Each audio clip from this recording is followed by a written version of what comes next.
Hey guys, it's Sandy here with Freedom Warrior Fitness. Thanks for coming back to my channel today. And today is first day post-op from my surgery. Had the surgery yesterday morning and pretty rough day. Yesterday coming home from the hospital, the pain was over the charts. But today I'm much better. I've not thrown up today. They did prescribe for me some hydrocodone and meloxicam. The hydrocodone is basically like Percocet, and I don't do well with that kind of drug, but I was in so much pain yesterday that I definitely had to take it. Unfortunately, every time I got up to go to the bathroom, I would usually throw up whatever I had, a couple of crackers that I've tried or something like that. So definitely, if you are going to get this surgery, you're going to need some kind of pain meds. You just want to make sure it's going to be the right one for you, and just talk to your doc about that. So today I spent most of the day resting. I have to do a few little physical therapy things with my feet. It's kind of like a foot pump, where you pump your feet back and forth like this.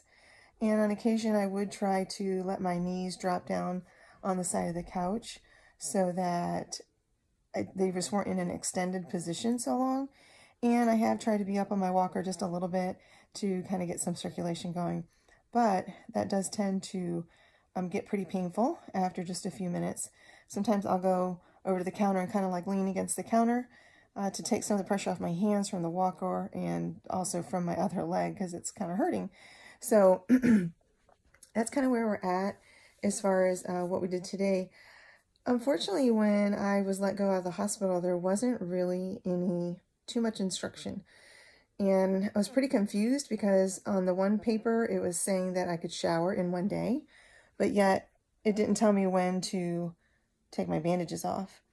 But yet it told me I should be checking the bandages for infection and all that. I'm like, I don't know how to do that unless I take it off.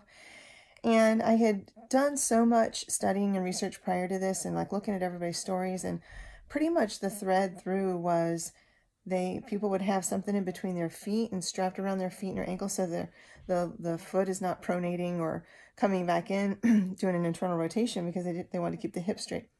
I never got anything like that. I had read and talked to others that said they couldn't drive anywhere from a week to more. No, nothing was in my post-op instructions about that. Nothing was in post-op about what I should do until the physical therapy. Like, should I be up around as much as I can, or nothing.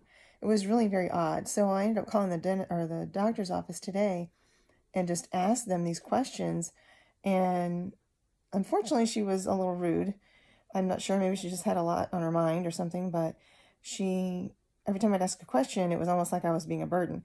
But I asked all these questions because I didn't know what I was supposed to be doing. So don't be afraid to do that. You're the patient. They're working in customer care. Maybe again, she was just having a bad day, but I was hoping for a better idea of what I was allowed to be doing.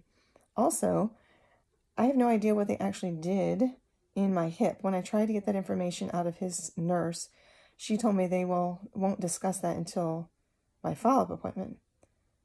But that just seems odd that I've got to wait 10 days to find out what he actually did in there, as well as I'm going to PT on Monday, and I don't know if they're going to know what he did in there. I mean, unless they have access to my records, which they're not affiliated.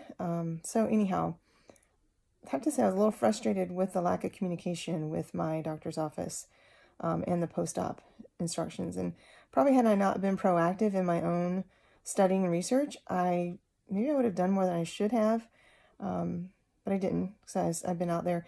And I looked under some frequently asked questions online to make sure that I wasn't doing anything, I wasn't supposed to. And everything was pretty much spelled out there, and it was not from my doctor. So that was really disappointing. But we're a lot better today. I was able to go without the hydrocodone today. I did start to get a little painful in the last 30 minutes or so. So I did take 4 ibuprofen, and it's kind of sort of working. We'll see how it goes through the night. But tomorrow's day 2. I'm hoping to be feeling even a little better. I do scoot around pretty good on my walker. We hooked up a little bag to it, as you can see it right there. You see that bag? So that kind of helps me to carry things around. A little DIY there for you. But all in all, things are going good. My leg is very numb, numb from the hip all the way down to my ankle, and extremely swollen. So that should look really pretty as it goes down. And I'm hoping to just get a little more circulation going in tomorrow. Hopefully not be in as much pain either. So I appreciate you guys reaching out to me, and I appreciate everybody, all the fun sayings that, you're doing on Facebook and Instagram and everything. So again, day 1 in the books post-op, and I'll keep you posted. Might be kind of boring the next few days. Maybe post to you again after my first day of physical therapy. Okay? All right, guys. Warrior on.